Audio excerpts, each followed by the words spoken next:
The institution actively involves in the application of initiatives and programs, which means to say that the Prime Minister of India will select the most able, the most capable people who will govern the system. After the formation of Niti Aayog, the Planning Commission of India was immediately replaced with this name. Niti Aayog was established on January 2015. However, in the present terminology, it refers to the policies and transformation.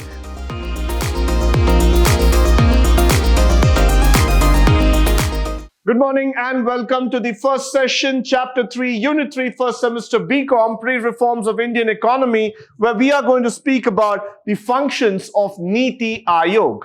Now, the brainchild of India's Planning Commission, which got renamed to Niti Aayog, stands for the National Institution of Transforming India, formed in the year January 2015 through a Union Cabinet resolution in order to serve the policy inputs. Now, the Niti Aayog is not an ordinary institution, or it is not just any other governmental institution which just stands among the large number of industrial framework that we have. This is the think tank. This is the heart and soul of India's Planning Commission, India's planning head altogether. This is the brainchild for every single policy that is executed in our constitution. Now, the Niti Aayog plays a very vital role in development process of the country. After the formation of Niti Aayog, the Planning Commission of India was immediately replaced with this name. Now, why did this transition happen altogether is that Niti Aayog is not just a think tank alone which will just keep writing those policies theoretically, but they are the people who are going to bring in the actual thing into picture. They are going to bring in the factors in terms of design, in terms of action altogether. So it is very important for all of us to understand the functions of Niti Aayog altogether. They basically help in building up the federalism, monitoring and valuation. They act as a source of knowledge hub, design policy and program altogether. Followed by evolution of Niti Aayog. Niti Aayog was established on January 2015. However, in the present terminology, it refers to the policies and transformation. So when you look into the government symbol of Niti Aayog, it is the representation of modern India which governs in terms of bringing in a better transformation, better lifestyle, better execution for the overall development of the country. So that's where I would say that Niti Aayog is not just a functionary unit, but it is the transformation energy, transformation engine for entire India. Followed by, it focuses on powerful states in order to help the nation become more and more secure and indestructible. So that's where Niti Aayog helps in building up a very, very significant model for this country in terms of understanding how the knowledge resources can be used, how they can be modified, and where they can be implemented so that we are able to create a viable path, a better and a secure roadmap for the government. Now, the evolution of the entire Niti Aayog started with the Team India Hub, which ensures the involvement of Indian states with the central government and fosters federal cooperative system altogether. What we are typically trying to do here is that we are trying to focus on inclusive development rather than exclusivity. We believe that 29 states and 6 union territories have the equal right, have the equal interest in terms of making this country a strong and a formidable growth-oriented country. So we want to see that every single policy that is being implemented, that is being designed, is brought together for the benefit of the nation. We do not want to exclude any of the system. We want to see that every single system that has been brought into it has got the complete evolution. The program is so well designed that we are going to include all the states, all the districts, so that everybody is able to get benefit out of it. So Niti Aayog's primary function is to build in cooperation and not competition. That's where Niti Aayog stands as a primary organization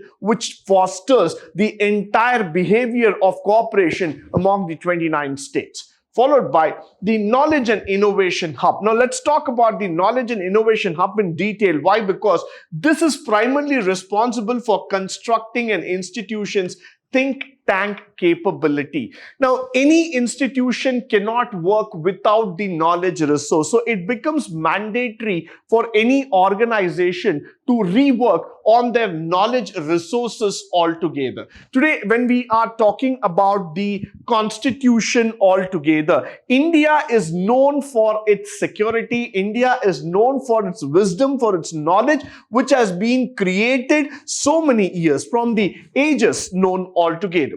Now, what we need is that we need modern knowledge with significant inputs combined with the prowess of technology that could actually help us in practical governance activities, passing on the good practices from one generation to the next generation. What we want in India is not just the government, but we want a better governance. So in every step that we are going to involve ourselves, we have to make sure that we are creating a system that can govern the organization, that can govern the entire system, the entire philosophy in a better manner altogether. And that's why we are building this entire institution altogether.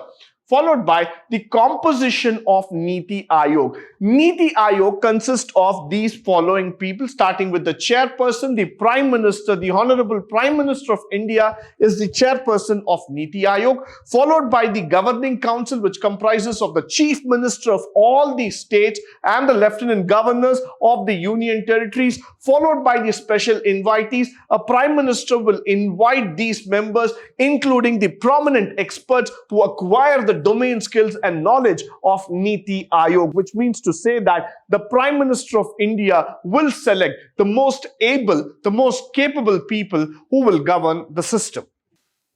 Followed by the other institutional members. It includes the Vice Chairman of Niti Aayog CEO, 4 members of the Minister Council, and other part-time members who are appointed by the Prime Minister. So this organization is well structured and it consists of people who are sharp-minded, who have the acumen to take the best decision, guide the country through the tough times, and create a futuristic roadmap for our country.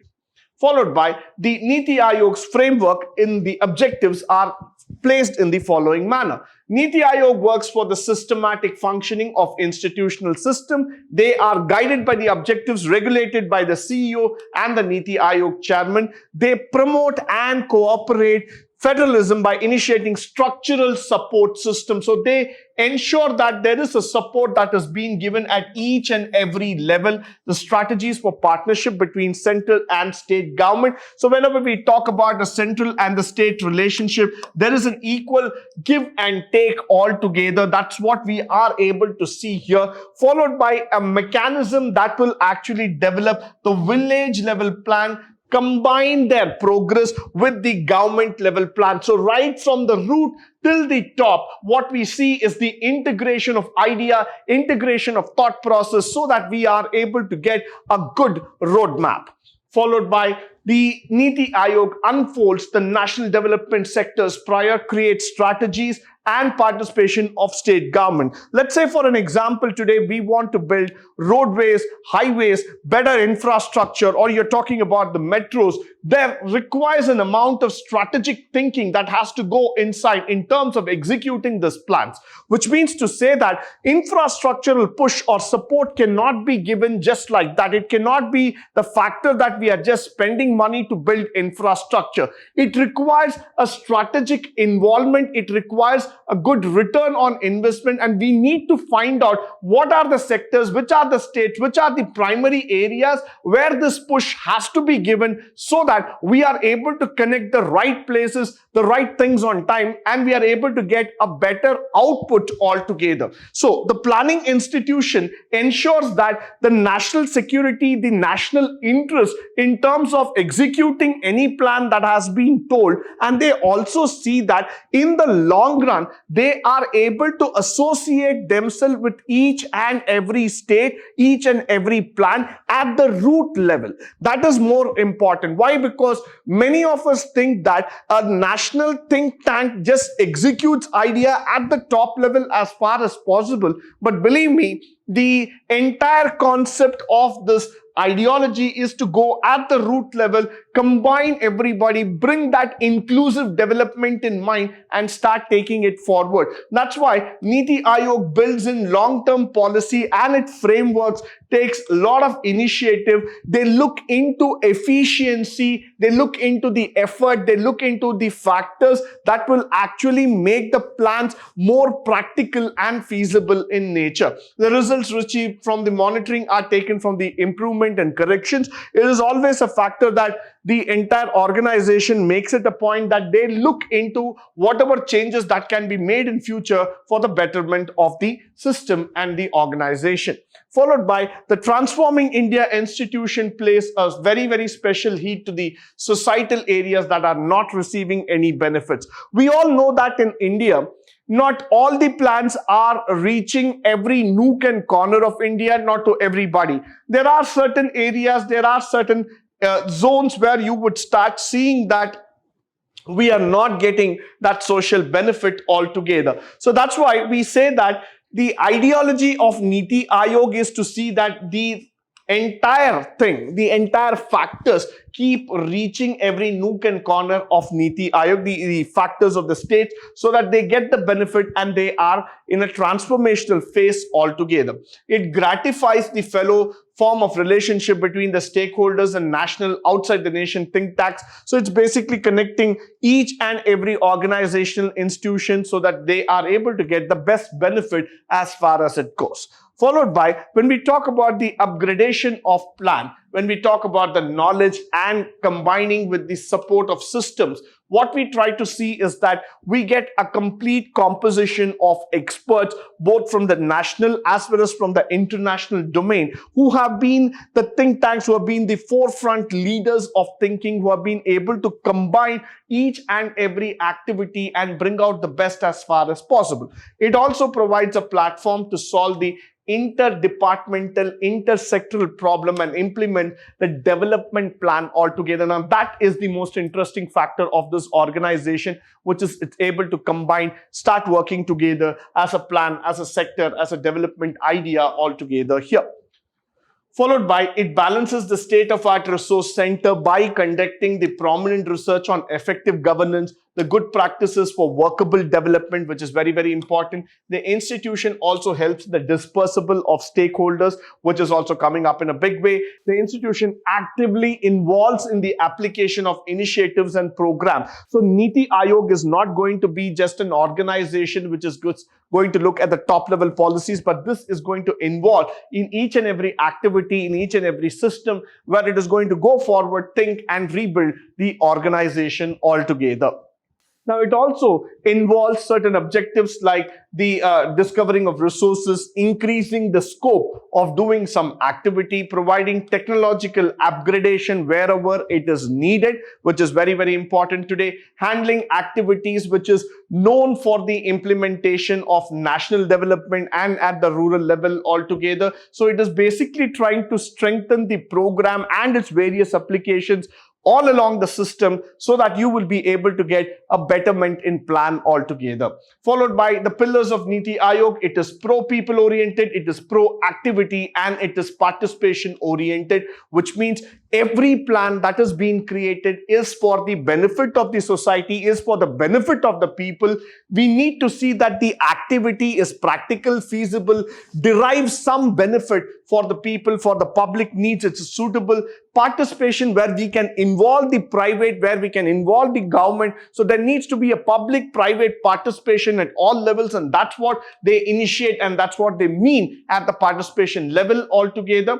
Followed by empowering. Now, this word is very, very important. Why? Because empowering is not about just giving power or responsibility to the people, but it is about giving an opportunity through which you will be able to achieve the dreams. So when we are going to empower women in various sectors of the Indian government, what we are trying to do is that we are trying to give them the space, we are trying to give them the identity, we are trying to give them the opportunity to realize their dreams, and we are giving them the chance to utilize their best potential that they have. And that's where we are empowering it. Till now, in the IPL, for example, it has always been a male-dominated game altogether whenever we speak about cricket. But today, we have ensured that we have gone to the factor that we have redefined the game altogether. Today, there's a women IPL team that has also come up, and we have brought a very good definition to it. Recently, when the women under-19 team won the World Cup, that shows the potential of the women cricket team in India. So when we talk about empowering,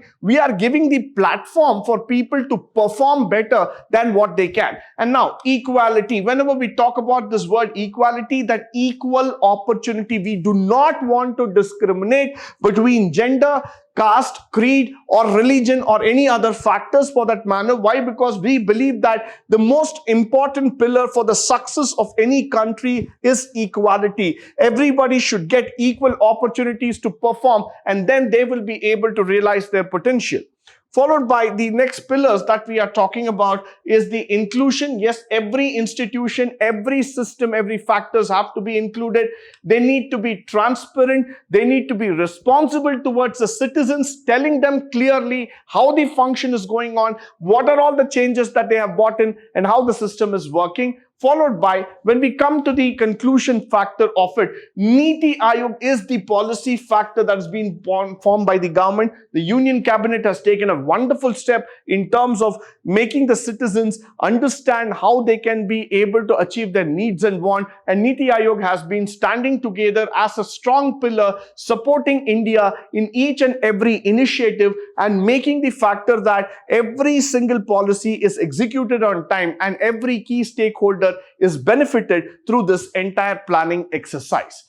Now, moreover, we also see that the transparency, the benefits that all have been derived with the members that have been taken into Niti Aayog, this definitely functions as the supreme think tank of our country, which turns to govern the entire nation with the best of their ability. With this, I come to the end of this session. I hope and believe that all the forms and factors that have been presented through this particular session will be of great benefit to you, both in terms of practical as well as in theoretical walk of life. With this, we come to the end of this particular subject called as Pre-Reforms of Indian Economy in the first semester NEP syllabus. I wish all the best to my students in terms of undergoing this subject and securing the best marks in the forthcoming examination. Thank you once again for joining me today on this wonderful session.